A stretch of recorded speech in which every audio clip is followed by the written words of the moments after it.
Gene, and then I'll go to somebody in the back. Back on inflation, what does the administration have to say to people who, for example, aren't getting raises or essentially making less than they did 2 years ago? Inflation, you said? Yeah. Okay. Making less than they did 2 years ago, because it's really hard for Americans to hear, focus on these long-term investments. This is going to be temporary when they're dealing with those issues right this second.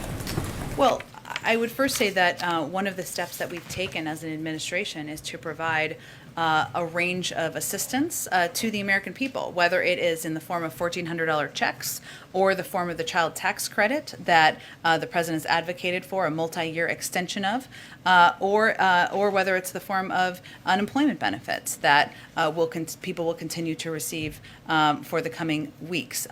We understand this is a period of time as the economy turns back on, as we're recovering from a pandemic, and these dual crises are related, where people needed extra assistance. So we did exactly that. We also knew that as the economy turned back on, there would be a range of impacts. One is prices going back to pre-pandemic levels in some industries. One is we're seeing, of course, the impact, as Andrea was asking about, of the supply chain shortages that have impacted some industries as well, the used car industry and others. And we're working to address each of these components and challenges in the economy as we see it. It's also important to note, though, because we rely on the Federal Reserve for projections, that they are projecting to come back to normal levels next year. And this is still foreseen as a transitory impact on prices.